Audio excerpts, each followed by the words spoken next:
Let me be clear right from the start. Respect is not something you ask for. It's not something you hope for.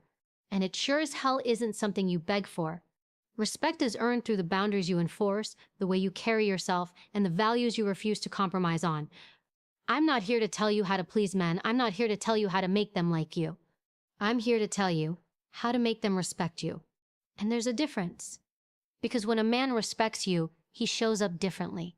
He speaks differently. He listens differently. And when he doesn't, when he tests those lines, you'll know exactly what to do. Respect isn't given to the loudest voice in the room. It's given to the person who knows their value without needing applause. And that comes down to one thing: boundaries. Not walls, not fear, not anger. Boundaries. The quiet power of saying, "You don't get to treat me that way." The discipline to walk away without warning. The courage to choose solitude over disrespect.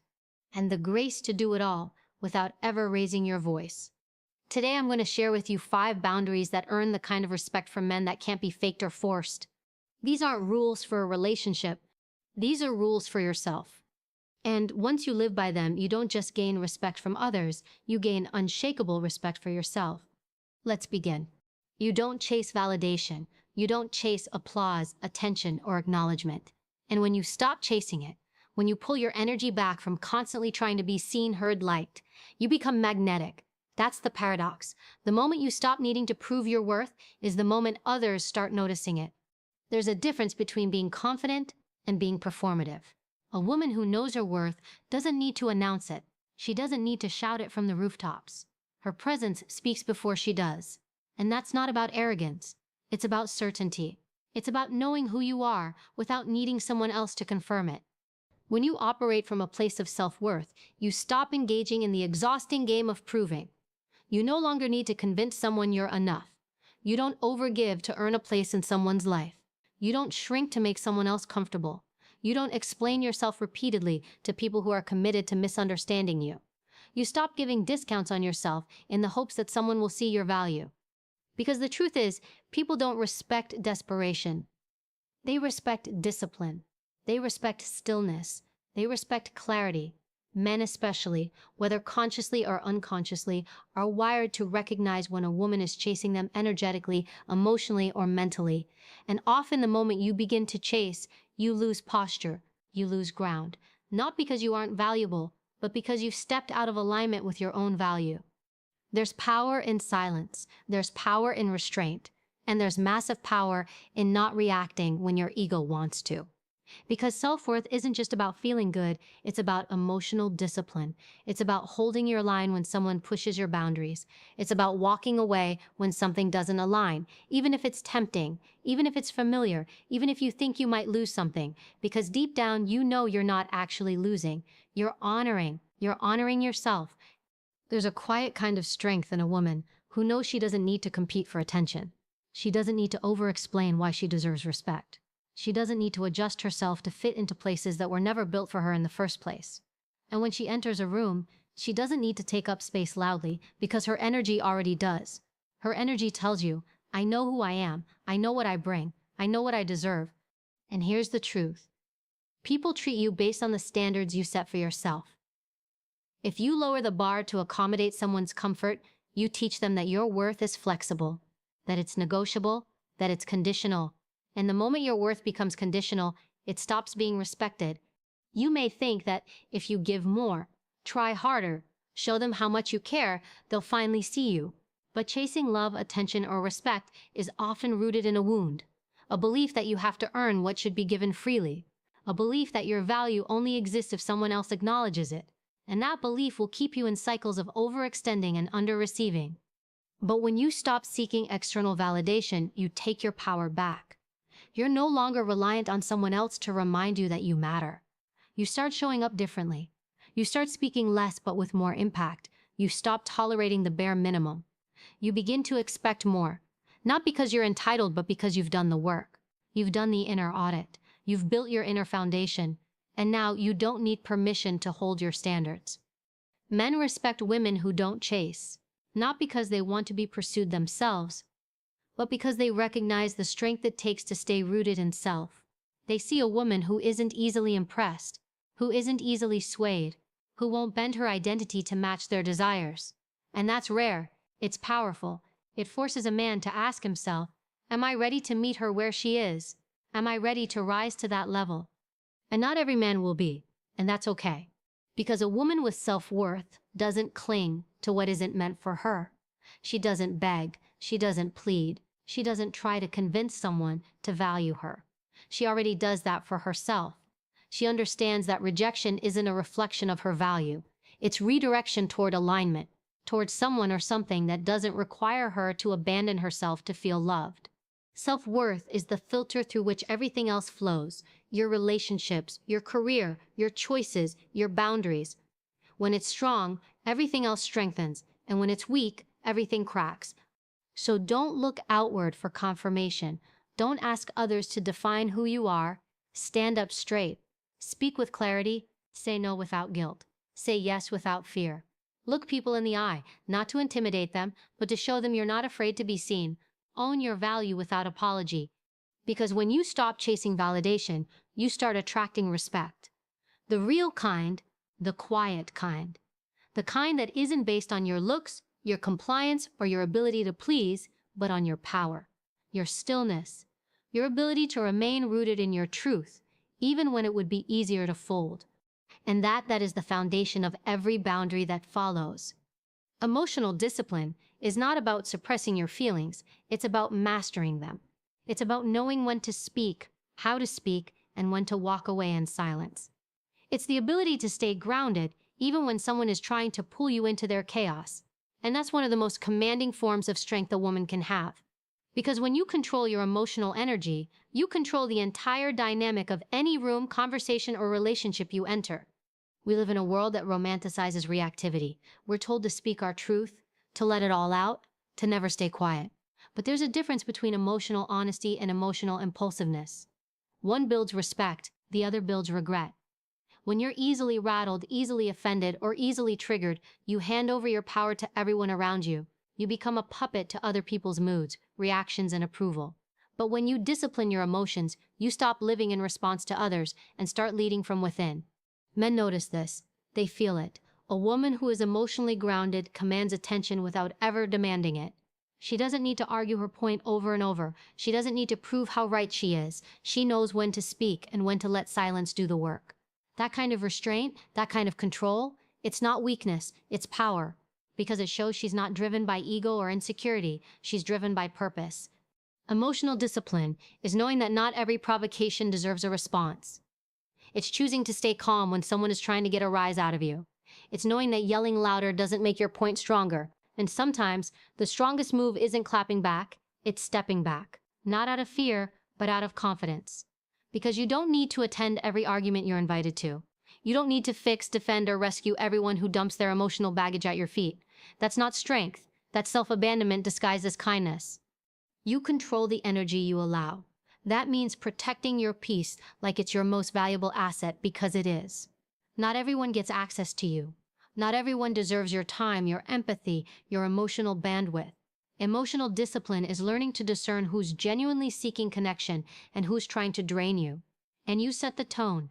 If someone comes at you with disrespect, you don't escalate, you elevate, you rise above, and sometimes you remove yourself altogether. People will test you, especially when they sense you have something they don't. Stability. They'll push your buttons to see if you'll break. They'll bring drama to see if you'll engage. And every time you respond with calm, clear, controlled energy, you teach them something. You teach them that your inner world is not up for grabs. You teach them that you're not going to bleed just because they're hurting. You teach them that you lead yourself. And this doesn't mean you become cold. It doesn't mean you suppress your voice or pretend everything is fine when it's not. Emotional discipline doesn't erase your feelings. It refines how you express them. You don't react in the moment. You respond with intention. You don't lash out. You lead with clarity. You don't manipulate. You move with integrity.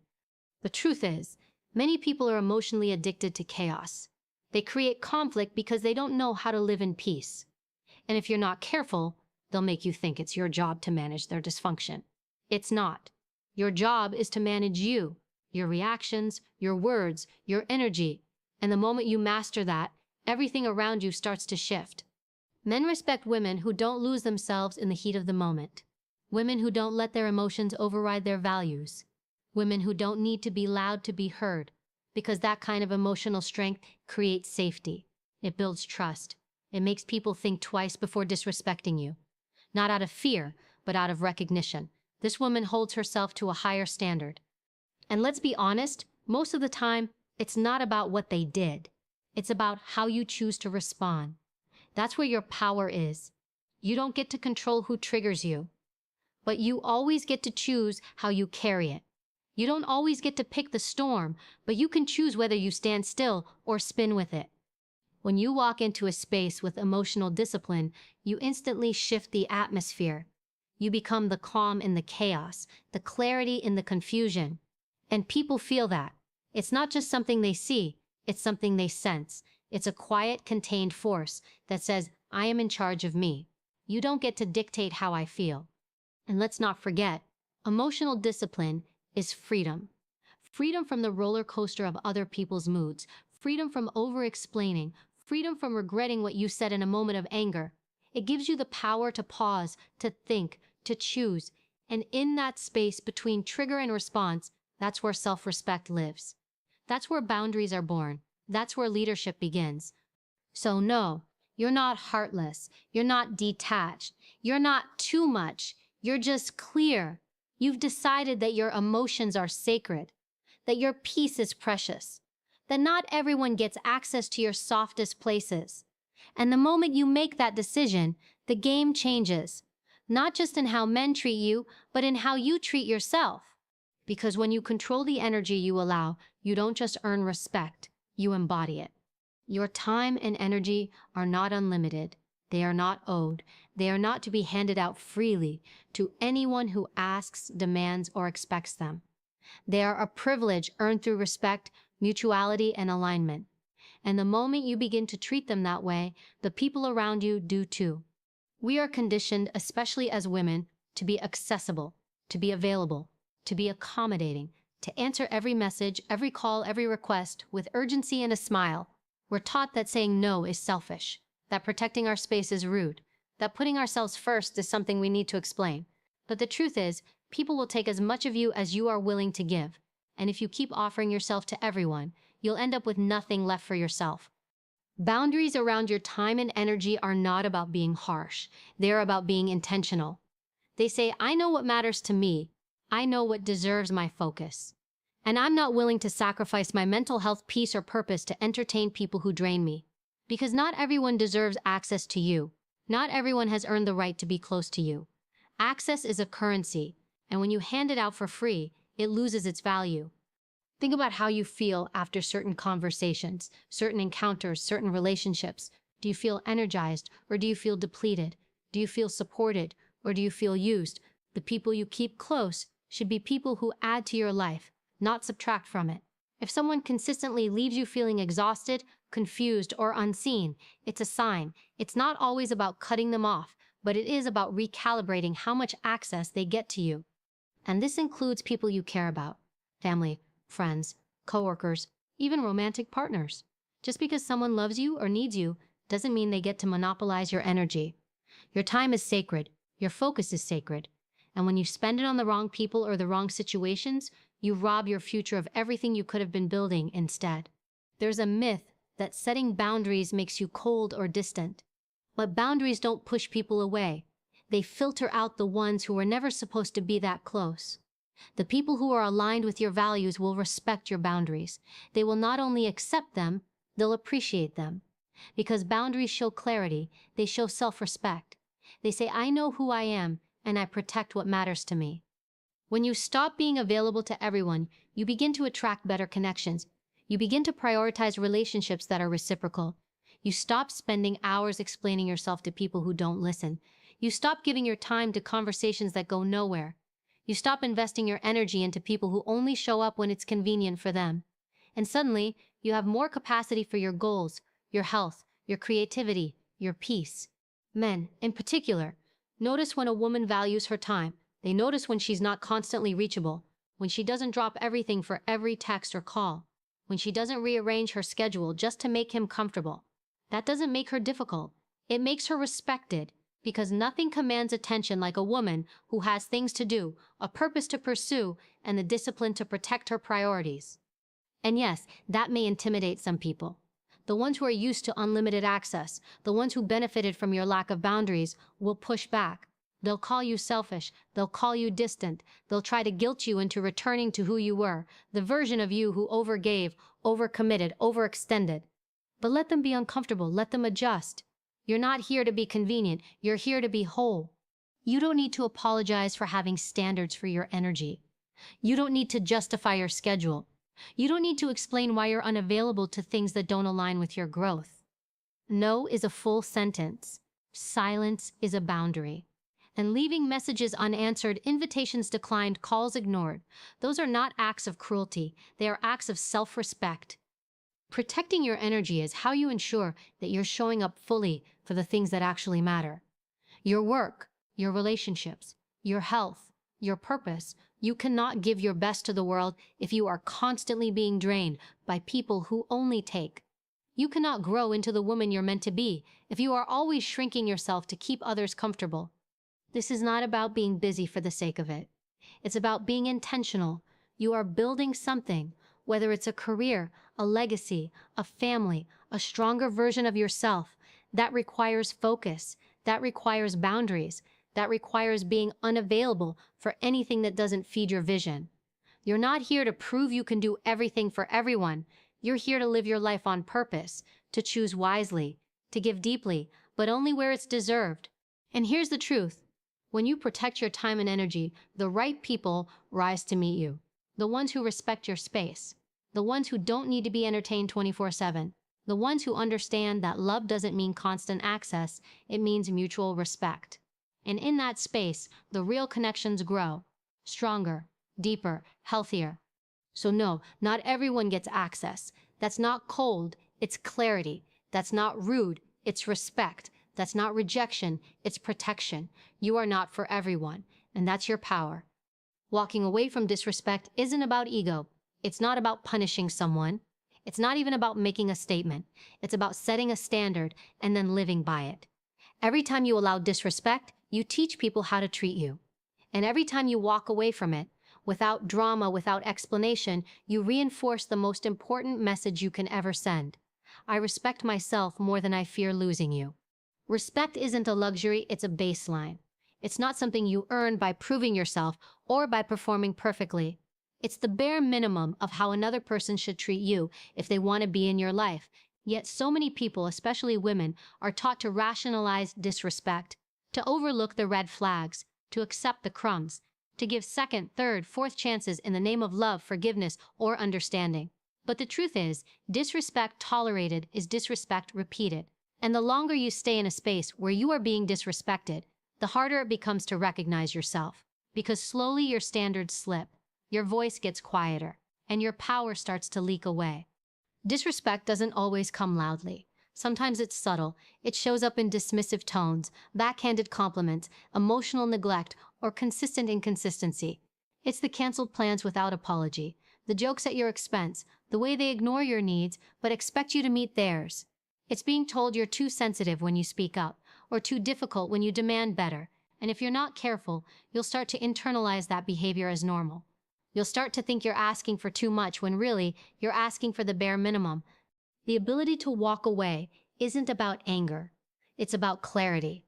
It's about knowing that no matter how much you care about someone, you will not abandon yourself to keep them. You don't yell, you don't beg, you don't try to prove your worth to someone who's already decided to overlook it. You simply leave. Quietly, calmly, completely.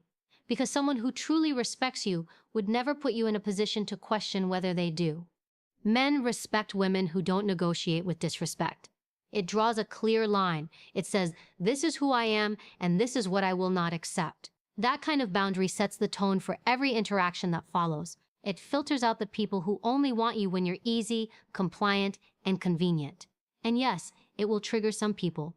The ones who are used to taking advantage of your kindness will call you cold. The ones who expected you to keep tolerating the bare minimum will say you've changed. Let them talk. You didn't come this far to stay small just to be liked. Walking away doesn't always mean slamming doors or burning bridges. It can be quiet, unapologetic, unemotional. Sometimes it looks like taking a step back, creating distance, reducing access. Sometimes it means cutting ties completely. What matters is that your actions reflect your standards. Because if you say you want respect but keep entertaining people who disrespect you, your words lose weight. Boundaries without consequences are just suggestions, and standards without action are just wishes. You don't have to explain your worth. You don't have to prove why you deserve to be treated well. You just have to show it by what you allow, what you entertain, and what you walk away from. Every time you remove yourself from a situation that doesn't honor your value, you build strength, you build trust in yourself, and that self-trust is what makes you unshakable.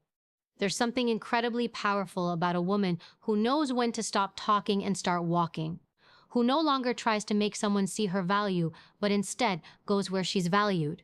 That power isn't loud, it's steady. It's composed. It's the kind of energy that says, I'm not afraid to be alone. I'm afraid to stay in spaces that make me forget who I am. People will test your boundaries to see if they're real. They'll push just a little, speak just a little too sharply, ignore your needs just once to see what you'll do. And what you do in that moment sets the tone. Do you call it out? Do you pull back? Do you leave? Or do you let it slide because you're afraid of conflict or afraid to lose the connection?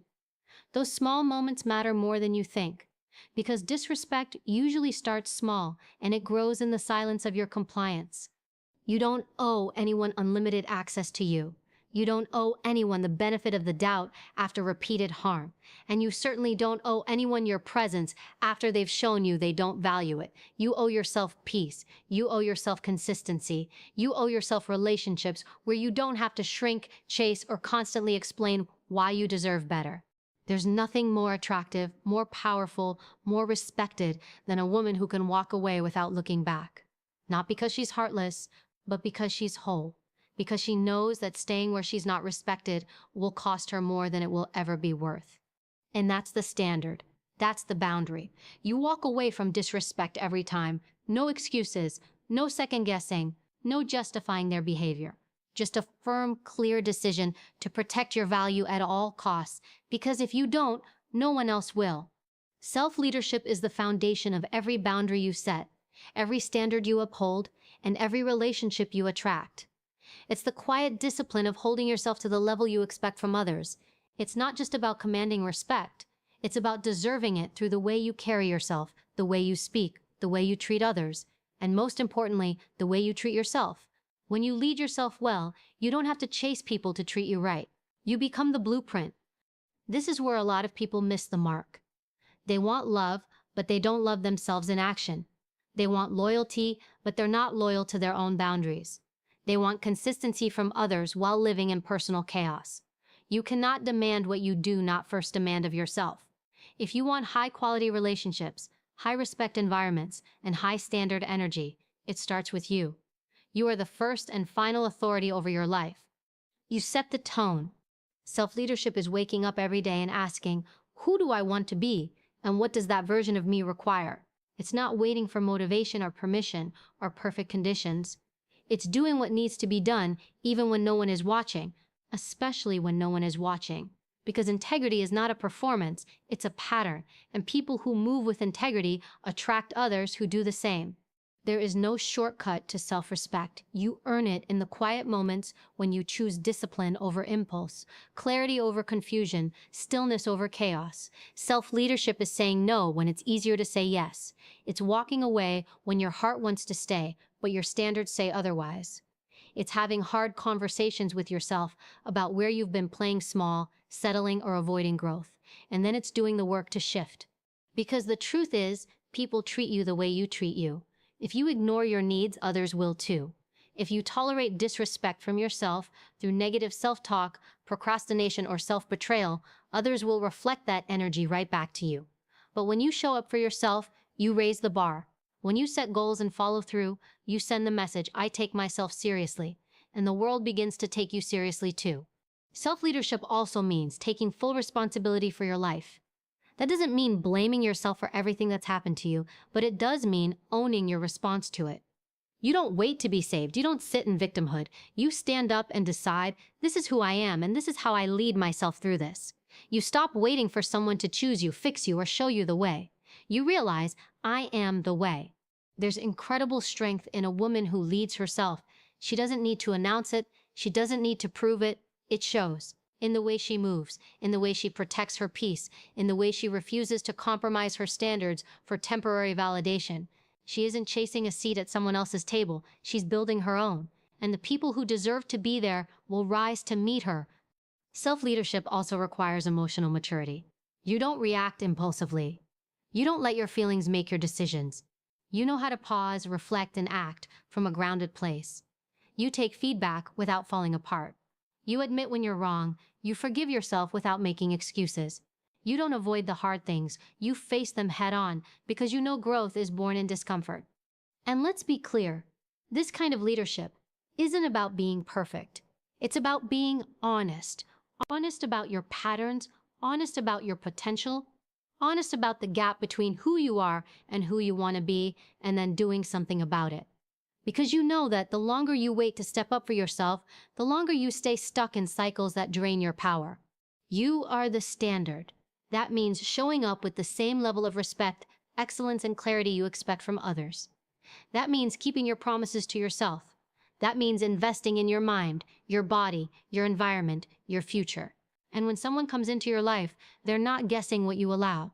They can see it in your schedule, in your habits, in your tone, in the way you say no without flinching and yes without fear.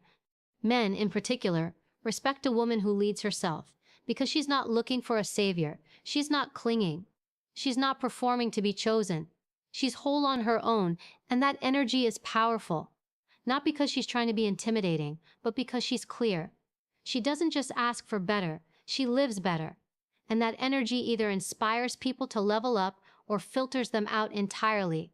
So when it comes to your standards, don't just speak them, be them. Show up as the kind of person you want to attract, the kind of leader you'd follow, the kind of partner you'd be proud of. That's where your real power lives. Not in control of others, but in mastery of yourself. You are the standard. You are the blueprint. You are the leader you've been waiting for. Start acting like it. Every day, in every room, without compromise, without apology. Because the moment you start leading yourself, everything else begins to fall in line. Let's be clear. Respect isn't something you beg for. It's something you embody. It's the direct result of the boundaries you set, the standards you live by, and the discipline you uphold even when no one is watching. You don't have to raise your voice to be powerful. You don't have to over-explain to be understood. You don't have to chase anyone to be chosen. When you operate from self-respect, people feel it before you even speak. And yes, it will cost you. You will lose access to people who were never meant to go where you're headed. You'll walk away from conversations, from opportunities, from relationships that don't honor your worth. But what you gain is far greater. You gain clarity. You gain peace. You gain a life where you are no longer performing for approval, but rooted in your power. Men respect a woman who respects herself. Period. A woman who doesn't just talk boundaries but enforces them. A woman who doesn't seek validation but knows her value. A woman who leads herself, who protects her time, who walks away from disrespect every time without needing to explain why. That energy is unforgettable. It demands respect without asking for it. So here's the truth. You don't rise by demanding more from the world. You rise by demanding more from yourself. You become the standard. You uphold the boundary. You choose to lead, not with noise, but with undeniable presence. You teach people how to treat you by the way you treat yourself. And once you step into that energy, confident, clear, unapologetic, everything changes. Not because the world suddenly gives you what you want, but because you no longer settle for less. That is the moment your life begins to align. That is the moment you stop chasing respect and start commanding it.